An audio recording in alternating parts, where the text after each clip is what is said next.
For the last 30 years I have been getting up at the same time and eating the same dishes brought to me by different waiters at the same restaurant. I have tried travel. The loneliness I felt in strange places terrified me. I felt so alone, so small on the earth, that I quickly returned home. But here is my unchanging furniture, which has stood for 30 years in the same place, and the smell of my apartments each night. For with time, every home takes on a particular smell. These and other things make me sick of living. Everything repeats itself endlessly. The way I put my key in the lock, the place where I always find my matches, the first object which meets my eye when I enter the room, make me feel like jumping out of the window and putting an end to those monotonous events we can never escape from.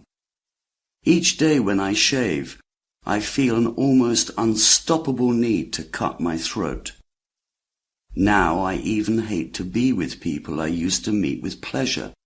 I know them so well, I can tell just what they are going to say and what I'm going to answer. We must always go round in circles, around the same ideas, the same pleasures, the same habits, the same beliefs, the same feelings of disgust. The fog was terrible this evening. It stopped me seeing anything from my windows. The street lights were dim and looked like smoking candles. I felt more depressed than usual. Perhaps my digestion was bad. Good digestion is everything in life. It gives inspiration to the artist, clear ideas to thinkers, the joy of life to everybody. It allows young people to love, and it also enables us to eat well, which is one of the greatest pleasures. A sick stomach causes disbelief, nightmares, and a liking for death. I've often noticed this fact. Perhaps I would not kill myself if my digestion had been good this evening. When I sat down in the armchair where I have been sitting every day for 30 years, I glanced around me, and I was immediately so miserable that I thought I was going mad. I tried to think of what I could do to get out of myself. Any activity seemed to me worse than inaction.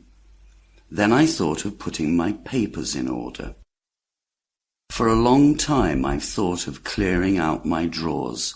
For the last 30 years I have been throwing my letters and bills into the same desk, and this confusion has often caused me considerable trouble. But I feel so lazy when it comes to putting anything in order that I've never had the courage to begin this tedious business. I therefore opened my desk, intending to choose from my old papers and destroy the majority of them. At first I was confused by all these documents, yellowed by age, and then I chose one.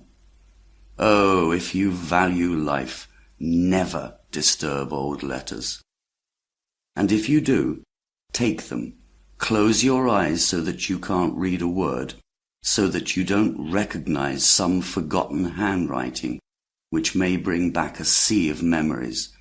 Carry these papers to the fire, and when they are ash, crush them to powder, or you are lost. The first letters which I read did not interest me greatly. They were recent, and came from living men I still meet quite often, and who mean little to me. But one envelope made me jump. My name was on it in large handwriting, and suddenly tears came to my eyes. That letter was from my dearest friend in my youth, the sharer of my hopes, and he appeared before me so clearly, with his pleasant smile and his hand towards me, that a cold feeling